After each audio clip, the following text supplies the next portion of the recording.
Sulphur, oxo acids of sulphur क्या होते हैं हमारे पास? हालांकि सबसे इंपॉर्टेंट ऑक्सो एसिड है हमारे पास H2SO3 जिसे हम बोलते हैं बेटा क्या?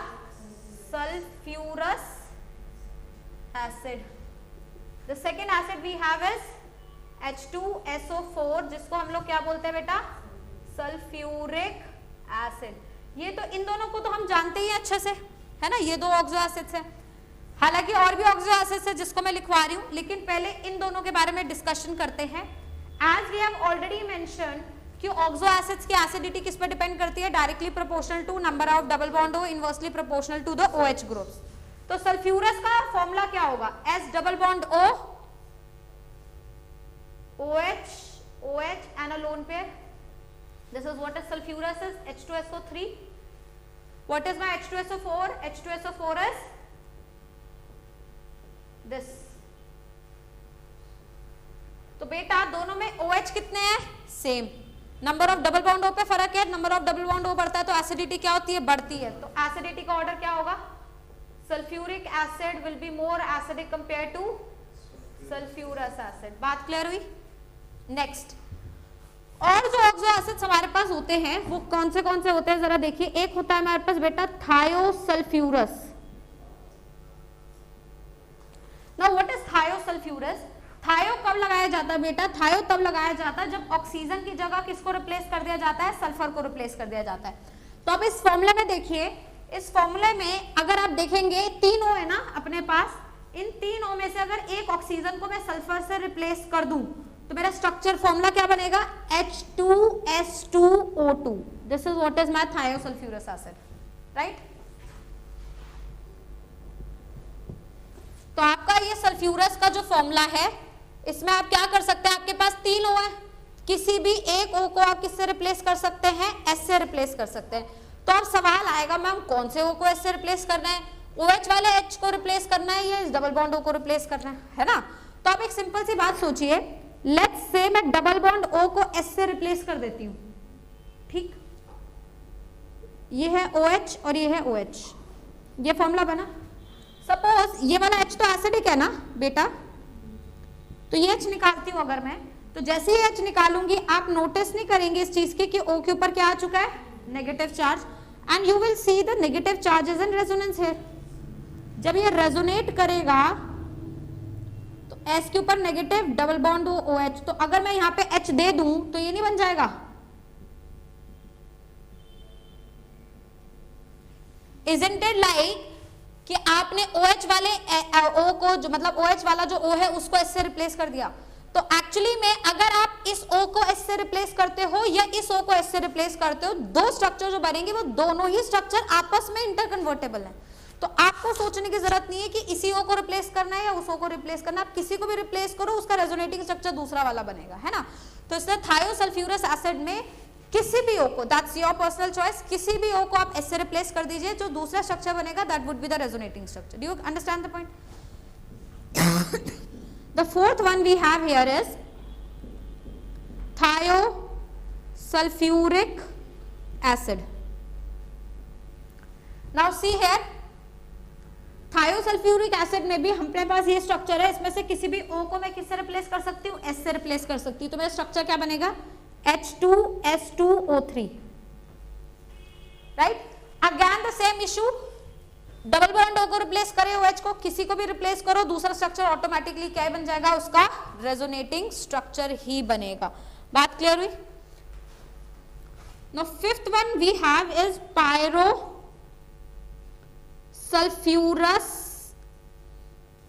एसिड। ना मैं आपको समझाया था पायरो कब लगाना है बेटा। पायरो कब लगाना है? जब दो एसिड से एक वाटर निकाला जाए या 3 से 2 निकाला जाए, मतलब अगर आप N एसिड ले रहे हो तो N-1 वाटर निकालो। तो मैंने सल्फ्यूरस एसिड लिया, तो मैं एक काम करती हूँ, मैं 2 सल्फ्यूरस एसिड लेती हूँ और इन दोनों में से क्या करती हूँ? 1 वाटर निकालती हूँ। तो आप 1 वाटर इनमें से निकालिए, देखिए क्या बनेगा आपके पास? S double bond O OH O S double bond O OH। बात क्लियर हुई? ना इसका फॉर्मूला देखिए क्या होगा? H2S2 O कितने हैं? 1 2 3, 4 5 H2SO5, ठीक है। Similarly, sixth one is pyrosulfuric acid. The same thing you have to do here also. You take 2 molecules of sulfuric acid and remove 1 water molecule out of it. तो 2 molecule sulphuric acid के बेटा मैंने ले लिए और 1 water इनके बीच में से निकाल लिया, तो ये बनेगा, हाँ या ना? I'll get this. फॉर्मूला देख लीजिए क्या होगा, H2S2O देखते हैं, 1 2 3 4 5 6 7, तो H2S2O7, इसको हम लोग और क्या बोलते हैं बेटा, oleum.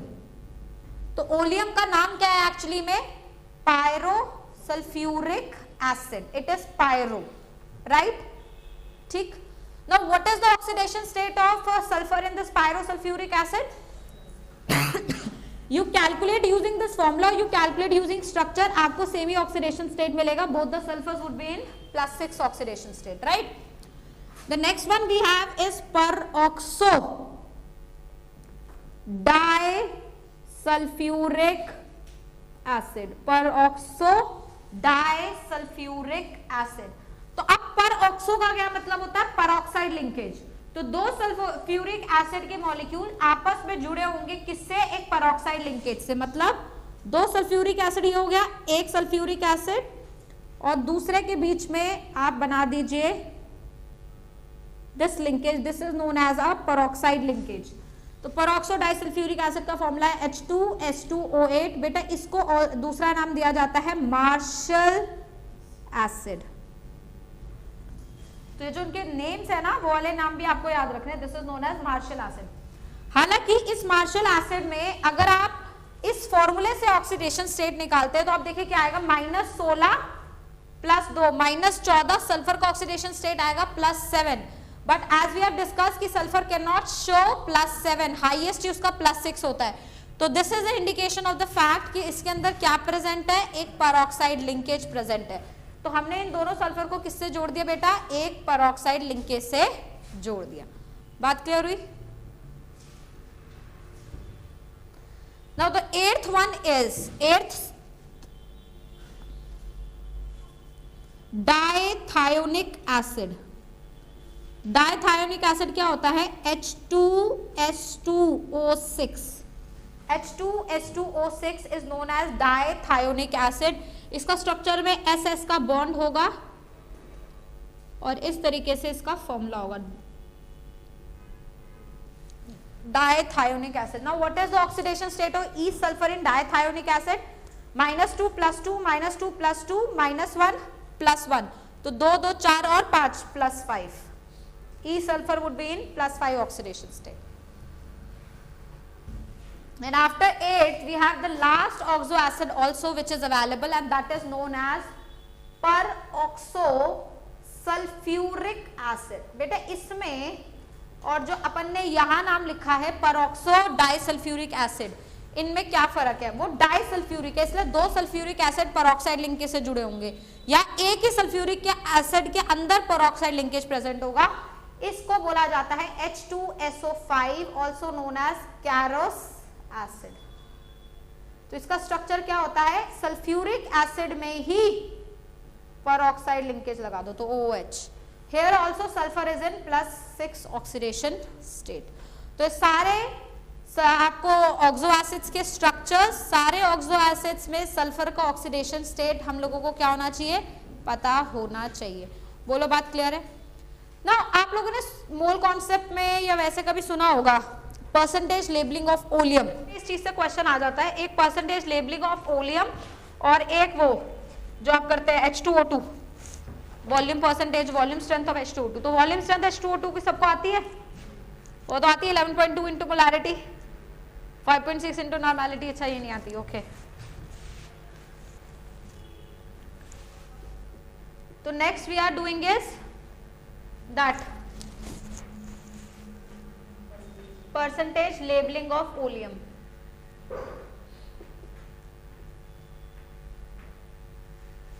Now what is there in percentage labeling of oleum? oleum में basically क्या होता है, देखिए SO3 + H2SO4 का जो है हमारे पास मिक्सचर प्रेजेंट रहता है, हम लोग परसेंटेज लेबलिंग जो है ना इस प्रकार लिखते हैं, जैसे 109% ऑफ ओलियम। हमेशा ये परसेंटेज लेबलिंग जो होती है ओलियम की वो 100% से ज्यादा ही होती है, मतलब 111, 112, 109 लाइक दिस। तो 100% से ज्यादा का क्या मतलब है ये समझिए। एक्चुअली में 100 से ये कितना ज्यादा है, 9 ज्यादा है ना। तो इसका मतलब ये है कि अगर मैं सैंपल ले रही हूं 100 ग्राम, 100 ग्राम ये वाला सैंपल ले रही हूं, तो इस 100 ग्राम सैंपल को एक्स्ट्रा कितना है, 9 ग्राम। 9 ग्राम वाटर की आवश्यकता है, समझ रहे हैं। और वाटर क्या करेगा, वाटर जाके ये SO3 जो प्रेजेंट है ना इसके अंदर, फ्री SO3, इसके साथ जाके रिएक्ट करेगा और इसको बनाएगा क्या, H2SO4।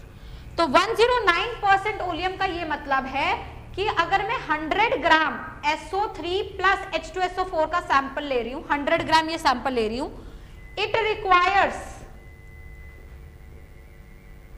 परसेंटेज लेबलिंग जो भी है -100 gram of water to react with 100 gram SO3 plus H2SO4 mixture to give H2SO4। इसका मतलब जरा ध्यान से सुनेंगे, मैं 109% की बात कर रही हूं। इसका मतलब अगर मैं SO3 plus H2SO4 का मिक्सचर लेती हूं टोटल 100 ग्राम, इसमें कौन कितना है मुझे नहीं पता ना, तो लेट्स से ये अगर मैंने x लिया तो ये 100 माइनस x हुआ, ठीक है। अब इसमें इस पूरे मिक्सचर को 9 ग्राम वाटर के साथ रिएक्ट करना है कंप्लीट रिएक्शन के लिए। तो 9 ग्राम वाटर के साथ रिएक्ट कौन करेगा, रिएक्ट तो सिर्फ ये करेगा, H2SO4 और बनेगा फिर। तो SO3 जब वाटर के साथ रिएक्ट करेगा तो क्या देगा, H2SO4, बट ये वाटर कितना है बेटा, 9 ग्राम। 9 ग्राम का मतलब कितना मोल हुआ, आधा मोल। तो इसका मतलब अगर ये 0.5 मोल है और ये रिएक्शन तो 1:1 का है, बैलेंस्ड है, इसका मतलब इसके भी कितने मिले होंगे मुझे, 0.5 मोल। 0.5 मोल इसके क्या मतलब है, 0.5 मोल ये इसका मोलर मास बताओ, SO3 का क्या होगा, सल्फर 32, ऑक्सीजन कितना होगा 48, 80। तो 0.5 मोल का क्या मतलब हुआ, 40 ग्राम। इसका मतलब SO3 कितना है, 40 ग्राम। तो इस 100 ग्राम सैंपल में SO3 कितना था, 40 ग्राम। तो ये वाला H2SO4 कितना था, 60 ग्राम। तो ये हुआ 40 ग्राम, ये हुआ 60 ग्राम, ठीक है।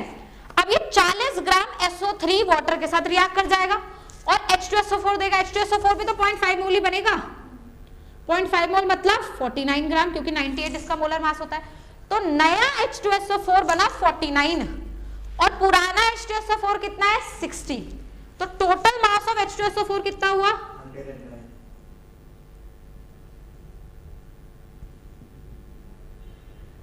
तो यही 109% लेबलिंग है ना, समझे।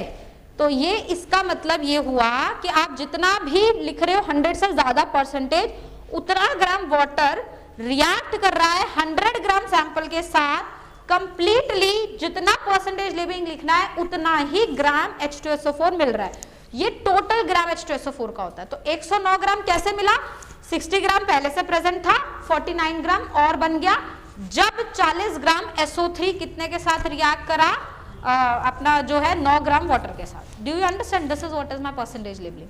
तो अगर मैं आपको बोल दूं कि परसेंटेज लेबलिंग लेट्स से 112% है, 112, तो इसका मतलब 12 ग्राम किसका लग रहा होगा, वाटर का। तो 12/18 मोल्स इसके लग रहे होंगे, जितने भी मोल्स होंगे उतने ही मोल्स किसके लगेंगे, SO3 के लगेंगे, उतने ही मोल्स क्या बनेगा, H2SO4। तो H2SO4 का नया मास आ जाएगा आपके पास और SO3 का भी मास जो रिएक्ट करा वो भी आ जाएगा। तो टोटल 100 में से पुराना H2SO4 का भी मास आ जाएगा, उन दोनों को प्लस करोगे 112 ही आएगा, समझ गए। तो परसेंटेज लेबलिंग ये होता है। अब आपसे पूछ ये सकते हैं कि अगर 109% ओलियम है तो उसमें कितना ग्राम SO3 है, 40 ग्राम, उसमें कितना ग्राम H2SO4 पहले से प्रेजेंट था, 60 ग्राम, कितना नया H2SO4 बनेगा, भाई नया तो उतना ही बनेगा जितना लेबलिंग है, 109। तो पहले 60 था, अब 109, तो नया कितना बना, 49, like this. Do you understand the point. तो यही पूरे आपको परसेंटेज लेबलिंग में इन्हीं के साथ क्या करना होता है, खेलना होता है। Have you understood it completely.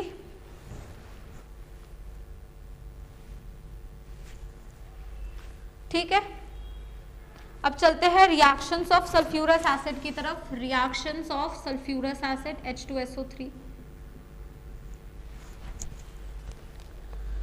सबसे पहले लिखिए सल्फ्यूरस एसिड में कुछ points.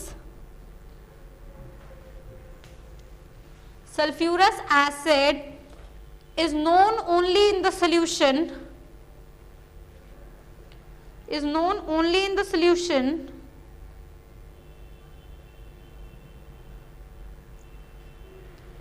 full stop. It mainly exists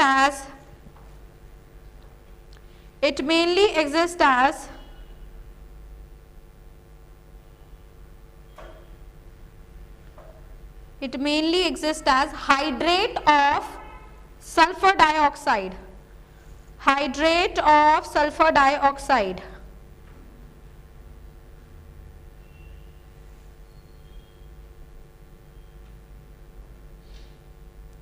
Hydrate of sulfur dioxide. मतलब सॉल्यूशन में ही H2SO3 बनता है। मिस्टर जैन जरा बाहर कम देखो। सॉल्यूशन में ही H2SO3 बनता है, अदरवाइज H2SO3 का जो क्रिस्टल फॉर्म है वो है SO2.7 वाटर मॉलिक्यूल, वो हमेशा एग्जिस्ट करता है as a hydrate of sulphur dioxide, right. It has a strong reducing nature. Now why H2SO3 is a reducing nature का है? इसलिए है बेटा, देखिए जरा इसको, इसमें ऑक्सीडेशन स्टेट कितनी है? +4। सल्फर की मिनिमम कितनी हो सकती है? -2 भी हो सकती है, 0 भी हो सकती है, और हाईएस्ट कितनी हो सकती है? +6। तो अभी तो +4 है, मतलब हाईएस्ट पे जा सकता है, अभी वो है। तो अगर मैं SO3 2- लूं तो ये ऑक्सीडाइज होके किस में जा सकता है? सल्फेट में। तो अगर ये खुद ऑक्सीडाइज होगा तो दूसरे को क्या करेगा? रिड्यूस। तो ये किस लिए क्या रहेगा? एज अ रिड्यूसिंग एजेंट, ठीक है। तो ये बिहेव करेगा एज अ रिड्यूसिंग एजेंट। अब आप इस रिएक्शन को जो है एसिडिक मीडियम में बैलेंस कर सकते हो। यहाँ पे एक वाटर डाल दिया, यहाँ 2H+ डाल दिया, 2H+ और 2 नेगेटिव कैंसल आउट हो गए, तो यहाँ पे 2 इलेक्ट्रॉन हमने और डाल दिए, ठीक। तो इस तरीके से दूसरे बंदे को रिड्यूस कैसे कर सकते हैं? ये MnO4- को रिड्यूस कर सकती है किसमें? Mn+2 में। ये डाइक्रोमेट को रिड्यूस कर सकती है किसमें? Cr+3 में। तो इस तरीके से ये रिड्यूसिंग एजेंट का काम कर सकती है। बट साथ में अगर लेट्स से मैं इसकी बात करूं तो ये ऑक्सीडाइजिंग एजेंट भी तो हो सकती है ना। क्यों? क्योंकि +4 नीचे भी तो जा सकता है, लोअर ऑक्सीडेशन स्टेट में भी तो जा सकता है ना। तो ये एक ऑक्सीडाइजिंग एजेंट के जैसे भी जो है रिएक्ट कर सकती है, लेकिन ये ऑक्सीडाइजिंग एजेंट किसके साथ होगी? Oxidising agent as well. This can act as a oxidising agent as well. भाई सुनो, सिंपल सी बात बताऊं, अगर मैं इसे एक ऐसे बंदे के साथ रिएक्ट कराऊं जिसमें जो ऑलरेडी अपने लोएस्ट ऑक्सीडेशन स्टेट पर हो, तो अब कोई ऑप्शन तो होगा नहीं, वो लोएस्ट वाला बंदा तो हाईएस्ट पे जाएगा ही, तो वो ऑक्सीडाइज ही होगा। तो इसको क्या करना पड़ेगा? ऑक्सीडाइजिंग एजेंट ही बनना पड़ेगा, है ना। तो कोई एक ऐसा एलिमेंट ले लेते हैं जो ऑलरेडी लोएस्ट ऑक्सीडेशन स्टेट में हो, लेट्स से सल्फाइड, H2S ले लो। तो H2S में जो सल्फाइड है ये अपने लोएस्ट पर है, तो ये तो ऑक्सीडाइज होगा क्योंकि ये और नीचे गिर नहीं सकता। तो ये ऑक्सीडाइज होगा, तो ये किसकी तरह बिहेव करने लग गया? ऑक्सीडाइजिंग एजेंट की तरह बिहेव करने लग गया, है ना। तो अब ये क्या करेगा? इसको ऑक्सीडाइज करके सल्फर देगा और खुद भी ऑक्सीडाइज होके क्या देगा? सल्फर ही देगा, ठीक है। तो दोनों प्रोडक्ट सल्फर होंगे। लास्ट में हमें जब बैलेंसिंग करेंगे तो एक्स्ट्रा में हमें और क्या मिल जाएगा? वाटर मॉलिक्यूल्स मिल जाएंगे। Do you understand the case? तो ये ऑक्सीडाइजिंग एजेंट और रिड्यूसिंग एजेंट दोनों का काम कर सकता है, बट डिपेंडिंग अपॉन आप इसको यूज किसके साथ कर रहे हैं। तो आप देख रहे हैं इसकी एग्जैक्टली रिएक्शन सिमिलर है SO2 के साथ। जैसे SO2 में भी यही था, सेम चीज थी। SO2 भी ऑक्सीडाइजिंग एजेंट, रिड्यूसिंग एजेंट दोनों हो सकता था। क्यों? क्योंकि हाइड्रेट ऑफ सल्फर डाइऑक्साइड ही तो है। बस सल्फर डाइऑक्साइड को पानी में मिला दो तो क्या बन जाएगा? H2SO3 तो बन जाएगा, है ना। तो अब नेक्स्ट हम लोग डिस्कस करते हैं सल्फ्यूरिक एसिड को।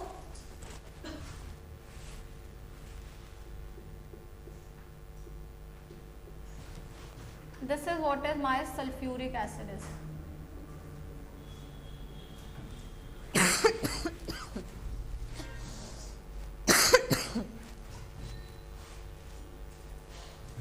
ना सल्फ्यूरिक एसिड की अगर हम बात करें तो सल्फ्यूरिक एसिड में सल्फर अपनी हाईएस्ट ऑक्सीडेशन स्टेट पर है +6, तो और बढ़ा सकता नहीं अपनी ऑक्सीडेशन स्टेट को, तो अपनी ऑक्सीडेशन स्टेट को ये क्या करेगा, घटाएगा ही सही। तो अगर अपनी ऑक्सीडेशन स्टेट को घटाएगा तो ये कैसे बिहेव करेगा, स्ट्रॉन्ग ऑक्सीडाइजिंग एजेंट। तो this act as a good oxidising agent. साथ साथ एक बहुत इंपॉर्टेंट चीज जो H2SO4 में है वो ये है कि ये एक गुड डिहाइड्रेटिंग एजेंट भी है। This is a good dehydrating agent as well. तो सारे रिएक्शंस H2SO4 के इन दो मकसद की वजह से होंगे, या तो ये ऑक्सीडाइजिंग एजेंट की तरह बिहेव कर रहा होगा या फिर वो गुड डिहाइड्रेटिंग एजेंट की जैसे। सबसे पहले हम लोग क्या करते हैं, इसको प्रिपेयर कर ला लेते हैं। इसका जो प्रिपरेशन है ये बेसिकली हम लोग कराते हैं यूजिंग कॉन्टैक्ट प्रोसेस। तो कॉन्टैक्ट प्रोसेस में हम क्या करते हैं, सल्फर डाइऑक्साइड को रिएक्ट कराते हैं ऑक्सीजन के साथ in presence of V2O5 as a catalyst to give sulfur trioxide. But the reaction here that we get is a highly exothermic reaction. Highly exothermic reaction. तो आपको पता है ना ये SO3 क्यों बना है? ऑफ कोर्स इसलिए बना है SO3 क्योंकि H2SO4 क्या है, SO3 जो है वो एनहाइड्राइड ऑफ H2SO4 ही तो है। बट एक बात बताइए, ये SO3 तो बन गया, चलो बहुत अच्छी बात है। तो ये रिएक्शन आप देख रहे हैं इक्विलिब्रियम में, इसका मतलब जो भी यील्ड है H2SO4 की वो इस SO3 के ऊपर ही डिपेंड कर रही है, कितना ज्यादा SO3 बनेगा। तो SO3 इक्विलिब्रियम रिएक्शन है तो इसकी यील्ड डिपेंड करेगी कितना रिएक्शन कहाँ होगा, फॉरवर्ड। तो इसमें रेट ऑफ मतलब फॉरवर्ड इसको कैसे भेजेंगे, exothermic reactions are forward at low temperature. साथ में नंबर ऑफ मोल्स गैस के कहाँ ज्यादा है, रिएक्टेंट में ज्यादा, प्रोडक्ट में नंबर ऑफ मोल्स गैस के क्या है, कम है। तो अगर आप प्रेशर बढ़ाओगे तो भी रिएक्शन कहाँ जाएगा, जहां नंबर ऑफ मोल्स गैस के क्या होता है, कम, मतलब रिएक्शन कहाँ जाएगा, फॉरवर्ड। तो the reaction is favoured at low temperature and high pressure. This we need to do to increase the yield of sulphur trioxide. तो सल्फर ट्राइऑक्साइड का ये यील्ड बढ़ेगा तो साथ साथ हमारा क्या होगा, H2SO4 का भी यील्ड जो है बढ़ेगा। लेकिन ये जो SO3 मुझे यहाँ मिला है इसको मैं सीधा पानी में डाल के H2SO4 नहीं बना सकती। क्यों नहीं बना सकती, रिएक्शन इज हाईली एक्सोथर्मिक। इतना ज्यादा एक्सोथर्मिक रिएक्शन होता है कि जो आपका रिएक्शन सिस्टम है दैट कैचेस फायर। तो आप SO3 को डायरेक्टली पानी में डिसॉल्व नहीं कर सकते। तो लिख लीजिए इसके लिए, in the preparation of H2SO4 dense white fumes तो बनते हैं बट मेन कारण क्या है कि रिएक्शन एक्सोथर्मिक होता है जिस वजह से फॉगी अपीयरेंस हो जाता है। तो क्या लिखवा रहे थे हम, in the preparation of H2SO4 SO3 is not directly added, SO3 is not directly added to water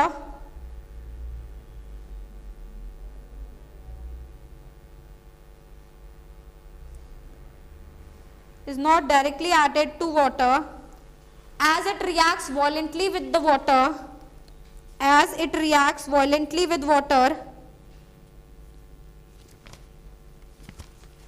violently with water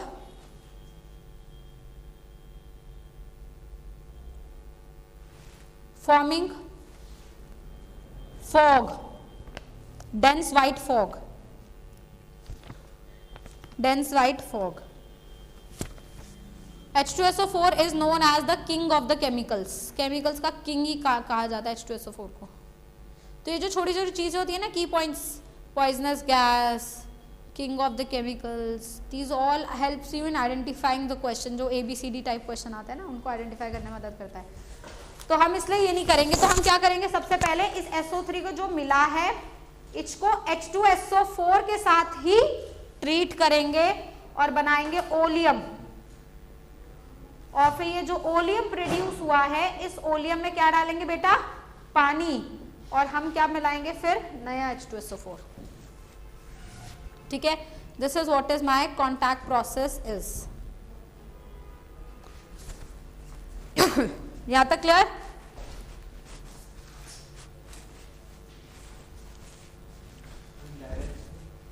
reaction को बैलेंस कर लेना। अब आते हैं H2SO4 के ये ऑक्सीडाइजिंग बिहेवियर और डिहाइड्रेटिंग एजेंट के रिएक्शंस पे। Now, do you remember the case of organic chemistry? If I have alcohol like this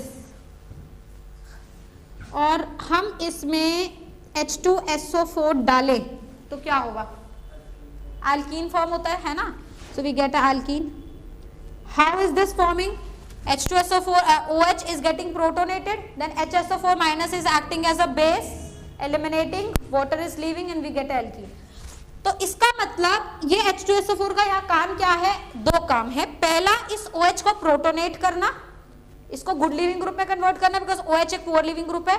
दूसरा, HSO4 माइनस एक बेस है तो H प्लस को भी एक्सट्रैक्ट कर लेता है ना। तो याद है मैंने यहाँ बताया था तुम्हें कि H2SO4 डाल सकते हैं बट HCl या HBr टाइप एसिड नहीं डाल सकते, क्योंकि Cl माइनस या Br माइनस जो कॉन्जुगेट बेस बनेंगे वो न्यूक्लियोफिलिक कैरेक्टर में हो जाएंगे, hence will give the substitution reaction, right. इसलिए कभी भी आप डिहाइड्रेशन कराते हो तो you will always try to give H2SO4 because of दो रीजन, कि जो उसका कॉन्जुगेट बेस है वो बेसिक है, जिस वजह से वो एक डिहाइड्रेटिंग एजेंट का काम करता है in case of alcohols. So it's a dehydrating agent. तो अगर लेट्स से आपके पास ऑक्सैलिक एसिड है,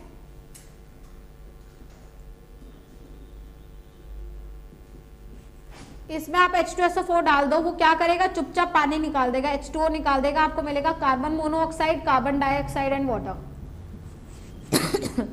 अगर आपके पास फॉर्मिक एसिड है, आप उसमें H2SO4 डाल दो, ये आपका H2O निकाल देगा यहाँ से और आपको मिलेगा कार्बन मोनोऑक्साइड साथ में,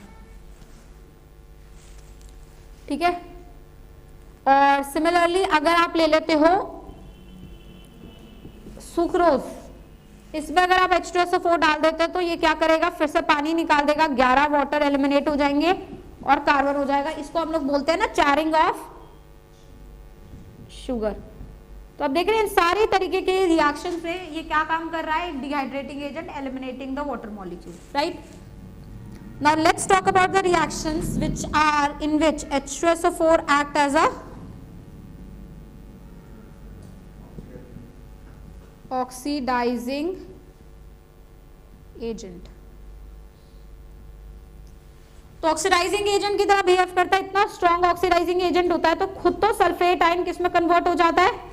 सल्फर डाइऑक्साइड में खुद तो रिड्यूस हो जाएगा। कहां से? +6 से किस पे जाएगा? +4 पे जाएगा। रिएक्शन को अगर आप बैलेंस करेंगे तो अब यहां पे लगा सकते हैं 2 वाटर, मतलब यहां आएगा 4H+, मतलब 2 इलेक्ट्रॉन, तो ये रिएक्शन हो गया 2 electron + 2H+, giving H2SO4 sulphur dioxide +2 water. Now this is the reaction which is the reduction of H2SO4। Oxidation ये किस किस का करा सकता है? कार्बन को ऑक्सीडाइज करा सकता है कार्बन डाइऑक्साइड में, सल्फर को ऑक्सीडाइज करा सकता है सल्फर डाइऑक्साइड में, फॉस्फोरस को ऑक्सीडाइज करा सकता है फॉस्फेट आयन में, आयोडाइड आयन को ऑक्सीडाइज करा सकता है किसमें? आयोडीन में। तो नॉन मेटल को भी ऑक्सीडाइज करा सकता है। मेटल्स की बात करी जाए तो कॉपर +2 को ऑक्सीडाइज करा सकता है, कॉपर +1 को ऑक्सीडाइज करा सकता है कॉपर +2 में, आयरन +2 को ऑक्सीडाइज करा सकता है आयरन +3 में। तो इस तरीके के सारे ऑक्सीडाइजिंग एजेंट के रिएक्शन जो है ये देता है H2SO4। तो बताइए इस पर्टिकुलर रिएक्शन से what is the n factor of H2SO4? 2 आया। हालांकि वैसे भी आता, अगर आप देखते हो तो ये +6 से किस में गया है? +4, +6 से +4 का चेंज कितने का है? 2 का है। तो एन फैक्टर उसका 2 आएगा। बाकी आप जो भी करेंगे इनका भी आप एन फैक्टर्स इनटू काउंट ले लेंगे and then you can have the gram equivalence वाला कॉन्सेप्ट लगा लेंगे यहाँ पे, है ना। कोई डाउट? तो ये हो गया हमारा किसके बारे में? H2SO4 के बारे में। नेक्स्ट हम लोग जो डिस्कस करेंगे वो है H2SO3। This is what? Thiosulphuric acid. इसके बारे में डिस्कस करेंगे। थायोसल्फ्यूरिक एसिड, इसके लिए लिखिए it is never isolated. Thiosulphuric acid, it is never isolated, never isolated, but its salts exist, but its salts exist. Never isolated but it's salts exist. कहने का मतलब ये है इस एसिड को कभी आइसोलेट नहीं किया जाता, सिर्फ इसके सॉल्ट एग्जिस्ट करते, तभी आप कहते हैं ना hypo sodium thiosulphate, potassium thiosulphate, उसके सॉल्ट्स ही होते हैं जिनका हम रिएक्शन कराते हैं, इसको एज इट इज कभी आइसोलेट नहीं किया गया। नेक्स्ट लिखिए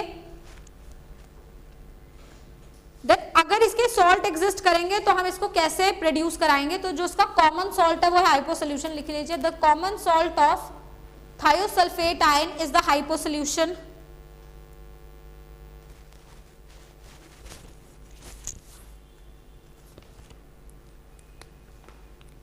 Common salt of thiosulfate solution is hypo, Na2S2O3.5 water molecule of crystallization। ये होता है हाइपो, जो इसका सॉल्ट एग्जिस्ट कर रहा होता है। मैं हमेशा इसका क्या बनाऊंगी, सिर्फ सॉल्ट, क्योंकि सॉल्ट ही बन सकता है, बाकी H2SO3 स्टेबल नहीं है, नहीं बन सकता। तो अगर मुझे प्रिपरेशन भी करना है बेटा, तो मैं किसका प्रिपरेशन करूंगी, इस बंदे का, ना कि इसका, इसको प्रिपेयर करूंगी, क्योंकि H2SO3 कभी भी आइसोलेट नहीं किया गया। तो इसको कैसे प्रिपेयर करते हैं, आप सोडियम सल्फाइड लीजिए, उससे सल्फर से रिएक्ट करा दीजिए, आपको मिलेगा Na2S2O3।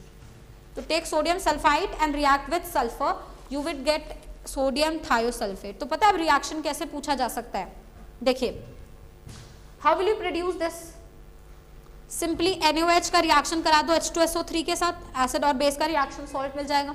तो ऐसा पूछ सकते हैं oxo acid of sulphur A on reaction with H2SO4 on reaction with NaOH give a salt B which when reacted with sulfur give a compound C, and C is used in the titration and commonly known as hypo। तो इसका मतलब the compound A is sodium sulfite। तो sodium sulphide का reaction ही sulphur के साथ क्या देता है, सोडियम थायोसल्फेट। ठीक, यहां तक बात क्लियर हुई। अब आगे हम लोग कुछ प्रॉपर्टीज डिस्कस करेंगे, लिख लीजिए properties of sodium thiosulphate, very important. It is colourless crystalline solid, sodium thiosulphate की प्रॉपर्टी है बेटा ये, colourless crystalline solid,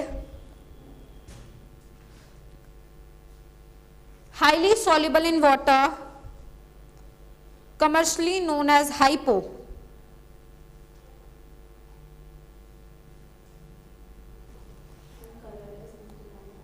colorless crystalline solid, highly soluble in water, colorless crystalline solid, highly soluble in water, commonly known as hypo, full stop। Thiosulfate ion is unstable, the thiosulfate ion is unstable, therefore breaks, the thiosulfate ion is unstable, therefore breaks to give, breaks in presence of acid, breaks in presence of acid to give sulfur dioxide, sulfur and water, to give sulfur dioxide, sulfur and water। तो thiosulphate ion को अगर acid की presence में react कराया जाए तो sulphur dioxide, sulphur, water में जो है टूट जाता है। इसका मतलब ये है कि थायोसल्फेट आयन स्टेबल नहीं होता एसिडिक मीडियम में, इट ब्रेक्स। हालांकि आप देख रहे हो, सोच रहे हो कि ये रिएक्शन अगर देखा जाए एक तरीके से सिंपल होना चाहिए था, NaCl एंड H2S2O3 मिलना चाहिए था, बट H2S2O3 नहीं मिलता क्योंकि हमने स्टार्टिंग में बता दिया कि इसको आइसोलेट किया नहीं जा सकता क्योंकि ये अनस्टेबल होता है, ब्रेक करके क्या देता है, SO2 एंड सल्फर। ठीक, इसलिए हमेशा इसको in form of it salt ही एग्जिस्ट कराया जाता है। बात क्लियर हुई। नेक्स्ट पॉइंट लिखिए, it functions as a reducing agent, it functions as a reducing agent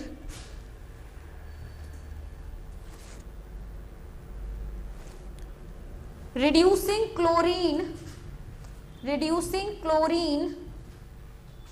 to chlorides, मतलब reducing chlorine to chlorides।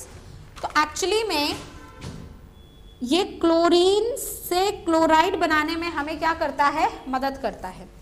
ये मदद क्यों करता है हमें ऐसे, ये हमें इसलिए मदद करता है क्योंकि आप देख रहे हैं Na2S2O3 ये एक रिड्यूसिंग एजेंट है, तो जब रिड्यूस करता है तो S2O3 2 माइनस आयन जो है HSO4 माइनस आयन्स में कन्वर्ट हो जाते हैं। अब ऑक्सीडेशन स्टेट का फर्क है। Oxidation state, can any one of you let me know the oxidation state of sulphur in Na2S2O3? Both the sulphur, दोनों ही सल्फर की ऑक्सीडेशन स्टेट बताइए। Na2,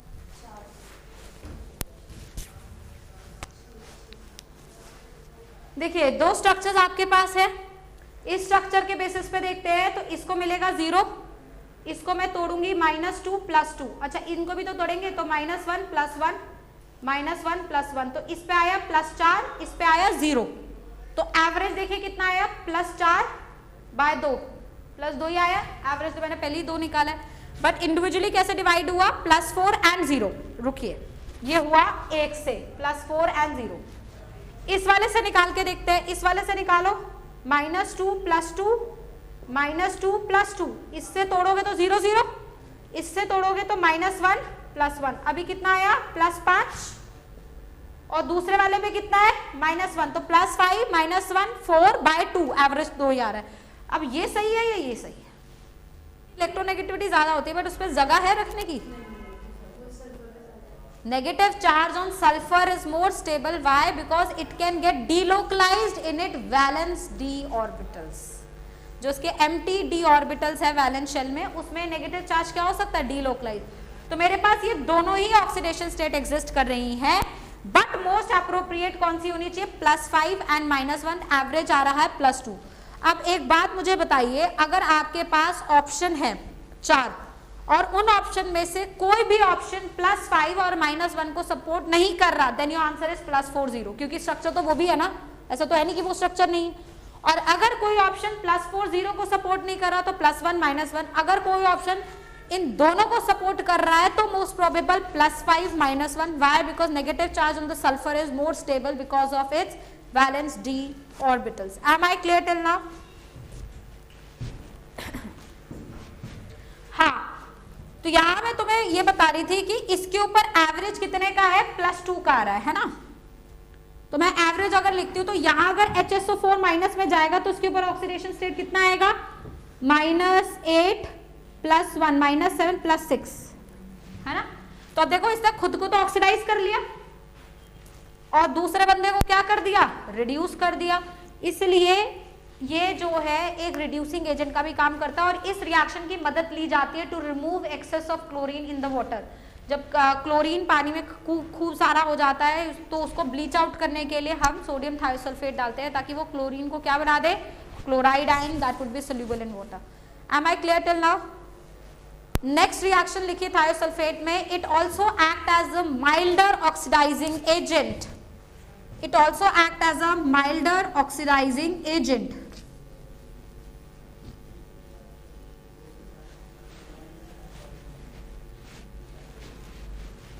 ये माइल्डर ऑक्सीडाइजिंग एजेंट की तरह जब काम करता है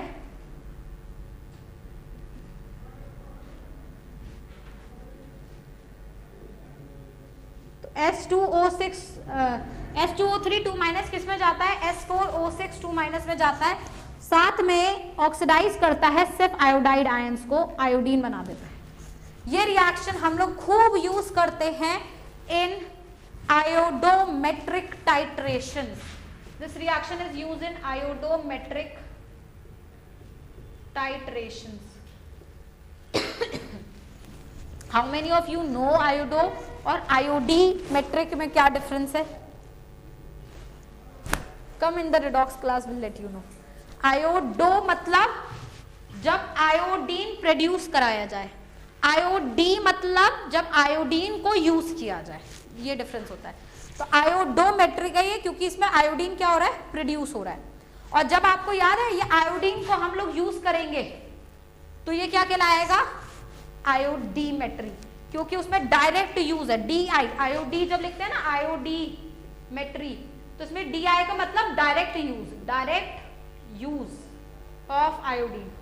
तो आयोडीन को जब यूज करोगे तो आयोडीमेट्री, आयोडीन को जब प्रोड्यूस करोगे iodometry.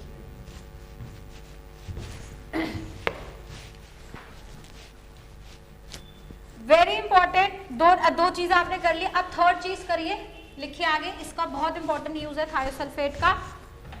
It is used in photography, it is used in photography, लिख लिया तूने, यूज्ड इन फोटोग्राफी लिख लिया, फिर it is used in photography for fixing the negative, for fixing the negative as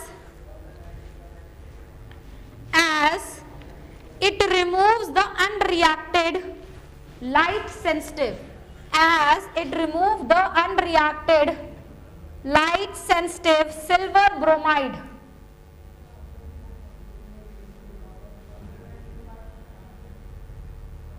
light sensitive silver bromide from the photographic plate.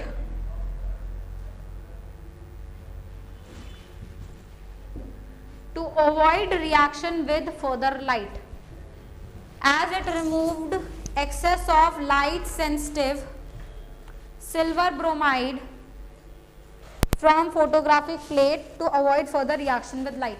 So this particular reaction highly important and asked in your examination. ये reaction बहुत ज्यादा पूछा जाता है क्योंकि thiosulphate ion silver के साथ क्या बना लेता है, complex.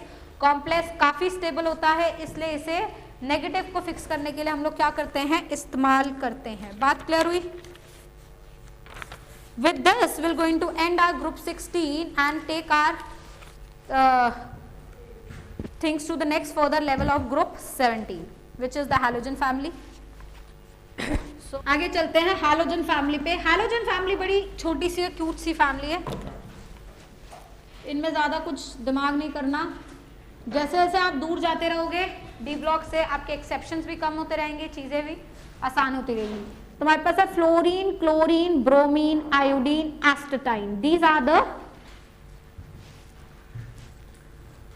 These are all the elements of halogens which are existing here. Now इनमें अगर मैं डाउन द ग्रुप जाऊं तो मेरा एटॉमिक रेडिया क्या होता है बेटा, बढ़ता रहता है, स्मूथ इंक्रीज होता है एटॉमिक रेडिया में। आयोनाइजेशन एनर्जी स्मूथली क्या होती है, डिक्रीज होती है। इन सब की आयोनाइजेशन एनर्जी मैक्सिमम कंसीडर की जाती है except noble gases. Noble gases के अलावा इनकी आयोनाइजेशन एनर्जी मैक्सिमम है because they are on the right side of the periodic table and they have the smallest size, right?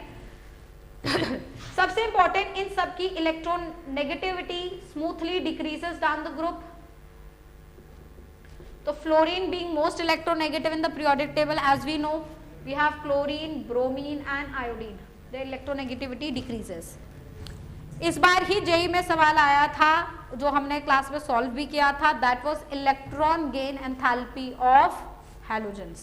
That was the first attempt, 7th का जो morning attempt था सबसे पहला वाला, उसी में आया था। किसी का था इसमें से 7th का मॉर्निंग आया था, 8th के सेकंड में भी। हाँ, तो ये हैलोजेंस का इलेक्ट्रॉन गेन एंथैल्पी वो मैचिंग करने को आई थी, हम लोगों ने क्लास में सॉल्व भी करा था, है ना।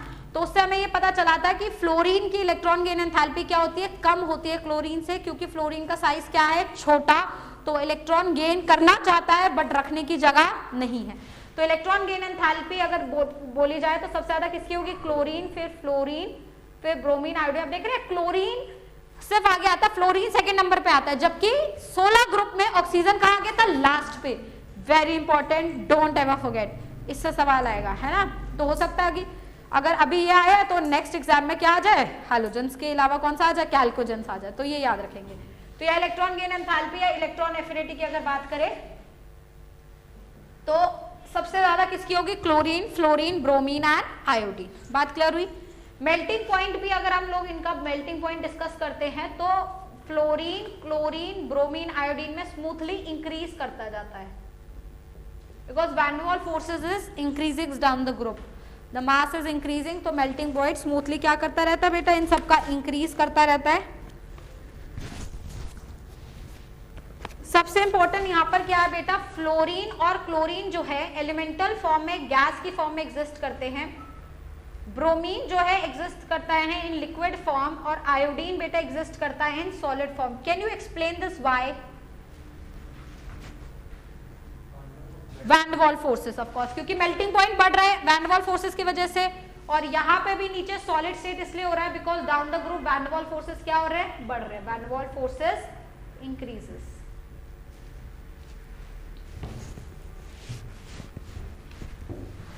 सबसे important, all halogens impart colour to the flame. All halogens impart colour to the flame. All halogens impart color to the flame. Why do halogens impart color to the flame? Because in their valence shell we have an unpaired electron. That unpaired electron can easily get excited in presence of light and they can all give color. So all they impart color to the flame. Fluorine का color क्या होता है? Yellow. Chlorine give greenish yellow. Bromine give reddish orange color. Iodine give violet color. So all of them imparts color to the flame, and that is because they have a unpaired electron in their valence shell which can easily be excited. Now if we actually talk about the chemical properties, कि chemical properties की हम बात करें तो उसमें सबसे important role किसका होगा? ऑक्सीडेशन नंबर का, है ना. तो let's talk about the oxidation number. Now oxidation number बेटा आप लोगों को मालूम है, fluorine variety of oxidation state show नहीं करता just because this is the electronegative element. तो इसका ऑक्सीडेशन स्टेट मेनली क्या रहता है? +1. बाकी chlorine, bromine, iodine along with -1 they show +1, +3 and +5 and +7 at times oxidation states. तो ये सारे पॉजिटिव ऑक्सीडेशन स्टेट दे सकते हैं क्योंकि ये इलेक्ट्रोनेगेटिव नहीं है. बट हैलोजन में फ्लोरीन की चांसेस कम है पॉजिटिव ऑक्सीडेशन स्टेट के. मेनली ये कौन सी ऑक्सीडेशन स्टेट शो करता है? -1 ऑक्सीडेशन स्टेट ही जो है शो करता है. ठीक. नाउ हेडिंग डालिए बेटा फ्लोरीन. तो फ्लोरीन की प्रॉपर्टीज के बारे में हम लोग डिस्कस करेंगे. सबसे पहले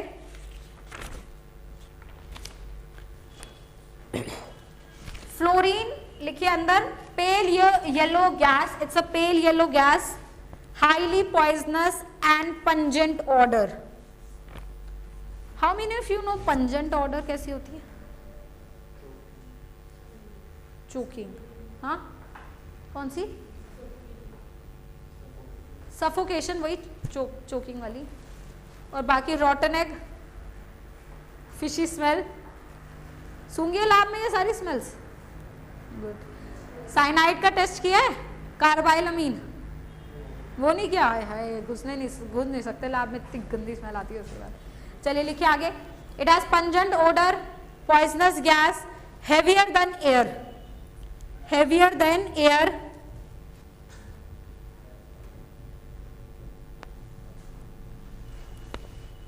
फ्लोरीन जो है वॉयलेंटली वाटर के साथ रिएक्ट कर देती है, हमें देती है HF plus oxygen gas. You can balance the reaction accordingly. Oxygen gas produce करती है. अगर आप इसे एक्सेस ऑफ वाटर के साथ ट्रीट करो, fluorine with excess of water, तो ये ओजोन गैस भी बना देती है. HF साथ में ओजोन गैस जो है लिबरेट कर देती है. तो वाटर के साथ रिएक्ट करके HF और oxygen gas, excess of water के साथ ओजोन गैस भी जो है लिबरेट कर देती है.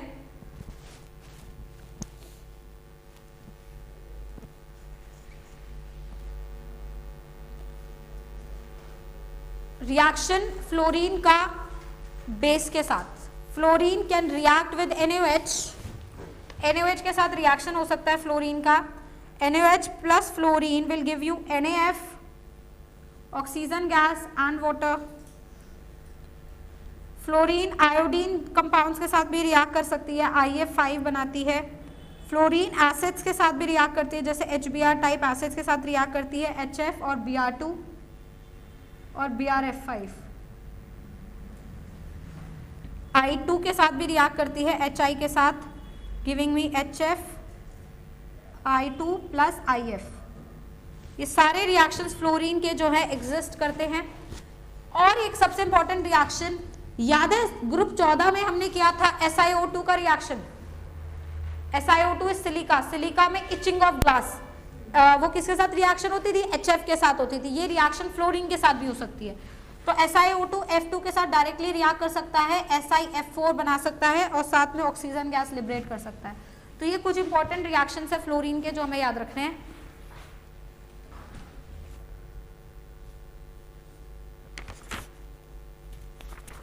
बात क्लियर हुई?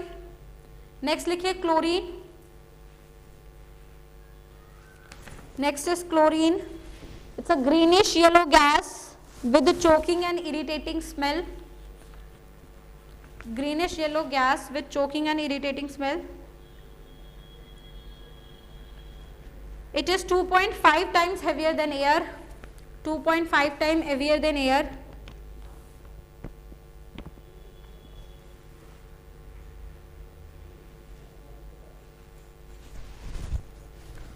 क्लोरीन के there is variety of reaction जो हम लोग डिस्कस करने वाले हैं। लिखिए chlorine reacts with metals like arsenic, non-metals like phosphorus. It reacts with base,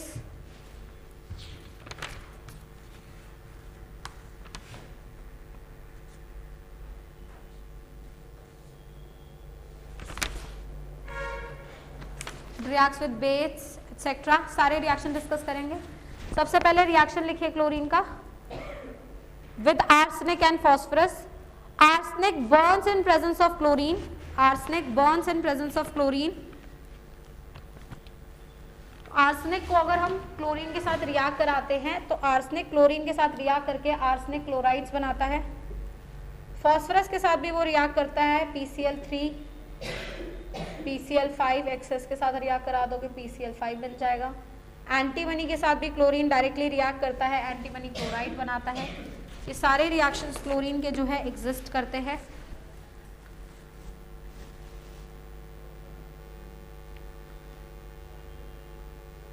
chlorine का सबसे इंपॉर्टेंट रिएक्शन जो एग्जिस्ट करता है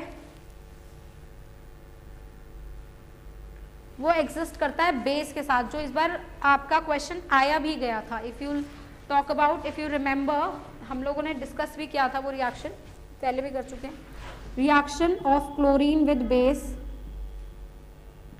NaOH के साथ हम क्लोरीन को रिएक्ट कराते हैं।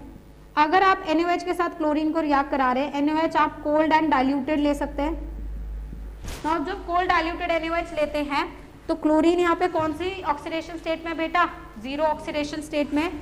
वो बनाता है NaCl, चला जाता है किसमें? -1 में, प्लस साथ में बनाता है NaOCl जिसमें वो चला जाता है किसमें बेटा? +1 में। This is a disproportionation reaction of chlorine with NaOH। Similarly chlorine को जब हम NaOH के साथ ट्रीट करते हैं हॉट कॉन्सेंट्रेटेड, तो जाता है NaCl में प्लस NaClO3, तो यहाँ ये जाता है +5 ऑक्सीडेशन स्टेट में, -1 में एंड 0 में। तो both of them are the examples of disproportionation reaction of chlorine. तो क्लोरीन बहुत आराम से क्या कर सकता है? डिस्प्रोपोर्शनेट कर सकता है, क्योंकि इसका हायर ऑक्सीडेशन स्टेट और मिनिमम ऑक्सीडेशन स्टेट -1 दोनों ही एग्जिस्ट करते हैं। एक चीज that is n factor calculation for disproportionation reaction. जो भी डिस्प्रोपोर्शनेशन रिएक्शन होता है बेटा याद रखिए उसका n फैक्टर होता है 1/n factor is equal to 1/n factor as oxidising agent plus 1/n factor as reducing agents. देखिए जरा सुन लो जी एक मिनट, बस ये वाला दोनों ही रिएक्शन रिडॉक्स है ना। अगर इस रिडॉक्स की बात करेंगे तो यहाँ पे क्लोरीन कितना है बेटा? 2, तो यहाँ पे भी 2 क्लोरीन का चेक करोगे, ठीक है। तो अगर इस वाले रिएक्शन का n फैक्टर निकालना है तो n फैक्टर 0 से कहाँ हो गया? -2, तो 2 का चेंज हुआ। यहाँ पे 1 का अगर +1 है तो 2 का कितना होगा? 2, तो 0 से 2 का चेंज हुआ। इसका मतलब 1/n फैक्टर कितना होगा? 1/2 प्लस 1/2 मतलब n फैक्टर कितना हो जाएगा बेटा 1 फॉर दिस रिएक्शन। और फिर इस रिएक्शन के लिए अगर 1/n फैक्टर निकाले तो कितना हो जाएगा, देखिए यहाँ 0 या -1 तो 2 का चेंज होगा, क्योंकि यहाँ -2 हो जाएगा तो 1/2 प्लस यहाँ 2 का कितना हो जाएगा 10, तो 0 से 10 का चेंज, 6/10 तो n फैक्टर कितना हो गया 10/6 मतलब 5/3। तो ये जो रिएक्शंस आपसे पिछली बार एग्जाम में पूछी गई थी, हम लोगों ने डिस्कस भी की थी, इस रिएक्शन से n फैक्टर्स भी पूछे जा सकते हैं। किसी भी डिस्प्रपोर्शनेशन रिएक्शन के लिए आप इस तरीके से n फैक्टर जो है कैलकुलेट कर सकते हो। बोलो बात क्लियर हुई?